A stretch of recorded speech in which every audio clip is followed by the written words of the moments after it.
จะตายเฮียกูจะตายว้าเตรียมโต๊ะมาคลิปนี้เราจะมาเข้าคิงมือใหม่สำหรับเวลน้อยๆเนาะเราก็เวล30กับเวล19เนาะทุกคนเนาะมาเบิ่งว่าคิงมือใหม่เขาจะเป็นจริงใดนั่นนะจะตายหรือจะเดินเนาะหั่นแหละมาเบิ่งกันเลยมาเข้าไปคิงเข้ามาในขั้นตอนแรกเนาะเปิดเกาะมาต้องการแต่ลูกน้องอย่างเดียวเลยทุกคนเนาะบ่ต้องการภายต้องการลูกน้องเนาะต้องการลูกน้องอย่างเดียวเนาะมาตีน้องสวยก็พอแล้วลูกน้องเขาโอเคเนาะจังหวะนี้เขาก็คือแบบต้องกันต้องอย่างเรียบร้อยเนาะแต่ว่าเขาตีคอยเนาะเขาเอานักเวทมานำมีแบบนี้แหละ I have a dream, that's all I need. I'll make it happen with some work and belief. Know what I want, so I'll take it on. I've made mistakes, but mistakes make you strong.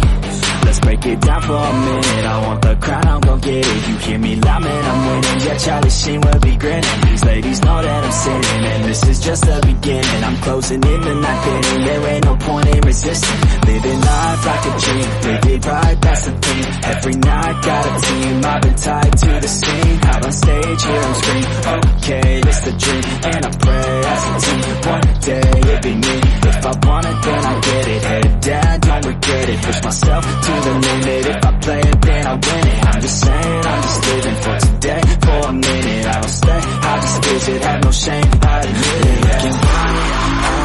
me to see if I succeed, to see if I believe. They're looking up to me. They want the best of me now, best of me now, best of me now, best of me. They want the best of me now, best of me now, best of me now, best of me. They want the best of me now, best of me now, best of me now, best of me. จังหวะที่ช่วยพอยดูจังหวะจังเลยเนาะฮูลี่นี่กระสุดยอดเลยนะคนเขาเนาะที่เปิดมาจังหวะนี้บ่ให้พลาดเด็ดขาดเนาะโอเคแตกเลยดิวขึ้นซื้อไผ่เนาะจังหวะนี้เราพูดกันเดี๋ยวเตาของคนเนาะโอ้ยเตาหายหมดเลยเตาหายหมดโอ้ยเสียดายนี่โอเคค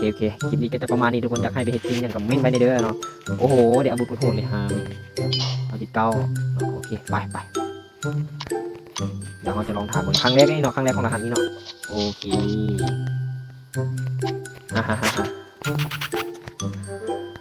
ยิงได้มวนบ่เด็กว่าเห็นรหัสน้อยเขาดีโอเคก็เอาไว้เจอกันที่หน้าจ้ะ